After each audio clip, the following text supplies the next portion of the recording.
Rejection and abuse, that's all Brandon ever felt from his father.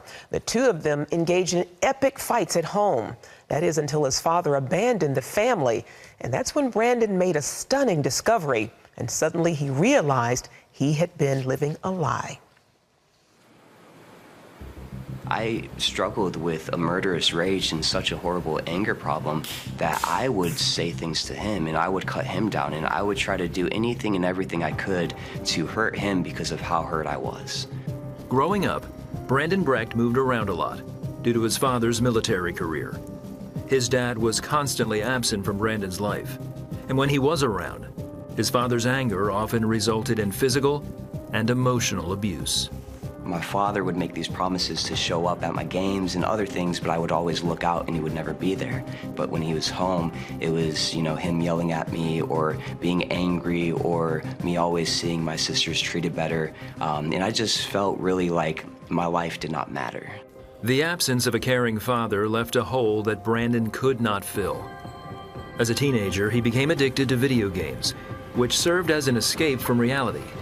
But one day, that escape came to an end. At this time, I had longer hair. My father came into the room. He grabbed me by my hair and threw me on the ground and got on top of me and began to choke me.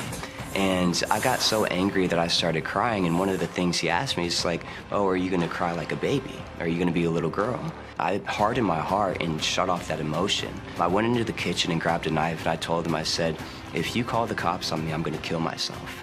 And shortly after that, they ended up arriving at the house where he was being abusive towards me, but I was the one that actually got arrested and went to the juvenile detention center because of it. When he was eventually released, he moved into his friend's house, where his life continued to spiral out of control. I started smoking weed, started skipping school, started really living a life of rebellion. And I found these friends that actually made me feel like I was wanted, because up until that point, I never felt like anybody wanted me or cared for me or loved me.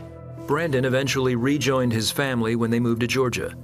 But shortly after they arrived, his father walked out.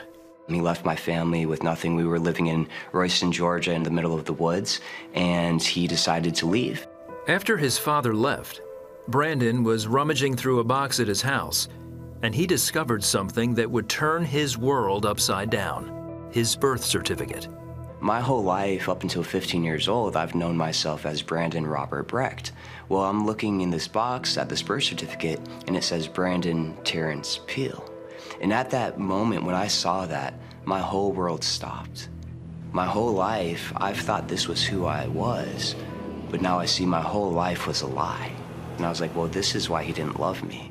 This is why he never showed me any affection. This is why he was never there for me, because I wasn't his. He sought acceptance wherever he could find it. Brandon was introduced to crack cocaine by a coworker, partying, drinking, and eventually heroin. I was at the bottom of myself. I hated my life. I hated everything about myself. I had so much shame. I had so much regret. I had so much anger towards myself and everybody involved, my family, my friends. I was always abandoned or rejected and didn't have any security or stability. But I remember this night, I went into the bathroom and I just began to cry out to God, saying, God, I hate my life. Every time I try to get clean, every time I try to do better, I go right back to the same thing. And if this is how my life's gonna be, I just wanna die. And clear as day, I heard God's audible voice. And he said, are you ready? And in that moment, I looked up and I said, ready for what? He said, are you ready to live up to everything I created you to be, to serve your full purpose? And I said, yes, I surrender, I give up. I believe right there is when I accepted Jesus as my Lord and Savior. I noticed that there's something different about me. Immediately, I felt this peace, this love, this security, this life enter into me.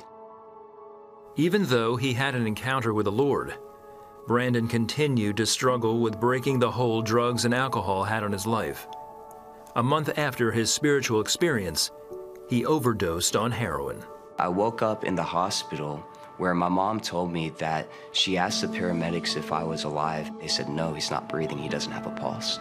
So from that overdose, I ended up dying and losing my life. But God had better plans for me, and he brought me back. At the end of his rope, he enrolled in a faith-based recovery program that found the root of his addictions.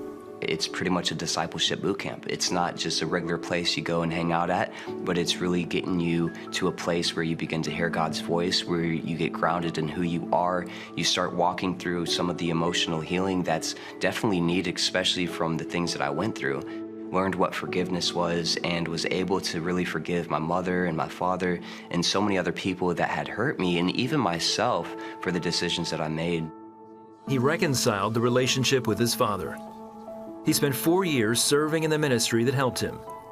He hopes to someday become an itinerant minister so that he can continue to share the miraculous work God has done in his life. When I began to encounter his love and his goodness, and that he was a loving father who took me as I was, that's when I really began to understand, like, okay, wait, I do have a purpose in life. I do matter. I got a second chance at life, and I'm gonna do anything and everything I can to be able to share that with whoever comes in my path. And it just brings me joy to be able to take my story and what I've been through, saying, okay, these are all the mistakes that I've made in life, but this is where I am now, and this is what God's doing with me.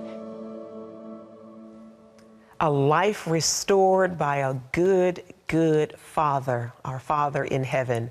And as I listened to that story, I just thought about Jesus, that he was abused, he was rejected, so that you and I could be healed and accepted in him. That's why Jesus came. He came that you might have life.